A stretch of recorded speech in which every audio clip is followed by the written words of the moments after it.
Today I'm going to show you how I went about modifying my Sightmark Wraith infrared light.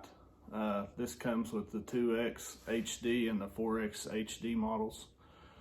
What I've done is made it, and this is not my idea, I actually took it from someone else, but I've made it so you can use the 18650 style batteries instead of the two CR123 or 123A batteries.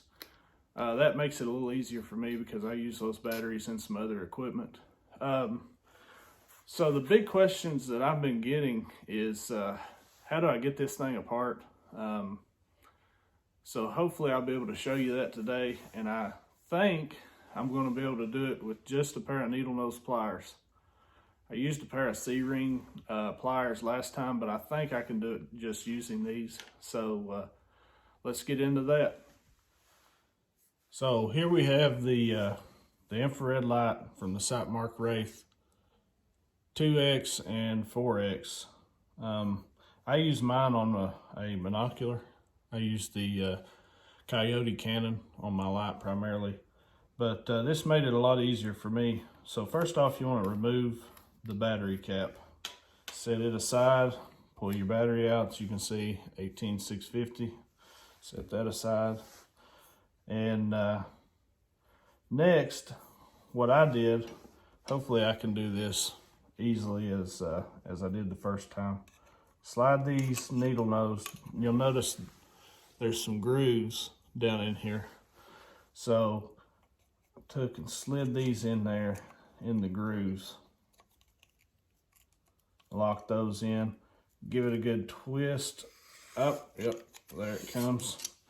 Give it a good twist, and then you should be able to screw that little bezel out. Set it aside, turn the light over, give it a good twist, and your glass and this little rubber piece shall come out. Set that aside.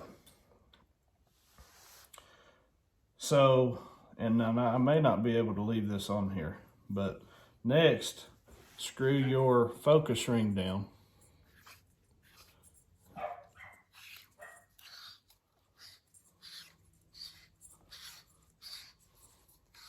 That's as far as I'm going to be able to get mine.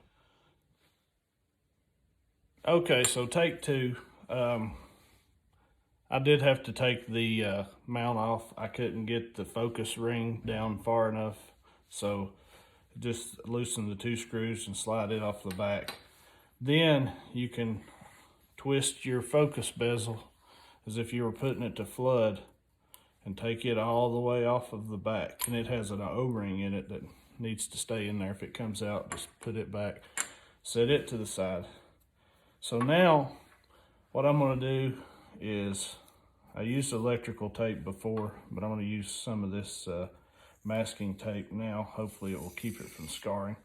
But wrap you a couple layers of that on there. And I would say electrical tape may be better. But so we're going to put that there. And then get my channel locks. You don't want to squeeze too hard, or you'll crush this thing.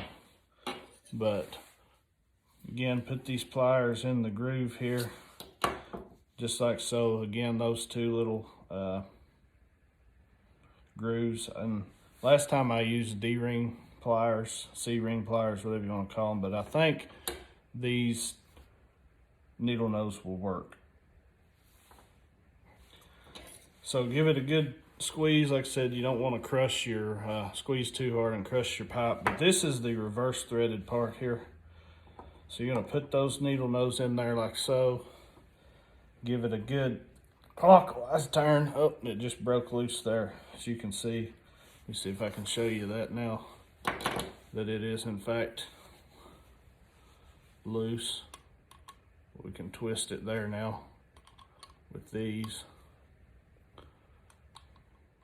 So I'm going to take the pliers, the channel locks, and put them to the side now. I don't need those. All right, so once you get this broken loose, and it gets so far, it's just going to spin and spin and spin. It actually has a an O-ring on it that makes the battery compartment waterproof, but it just spins and spins. So once you feel like you're not getting anywhere, kind of grab that with your fingernails and wiggle it, and it should pop out.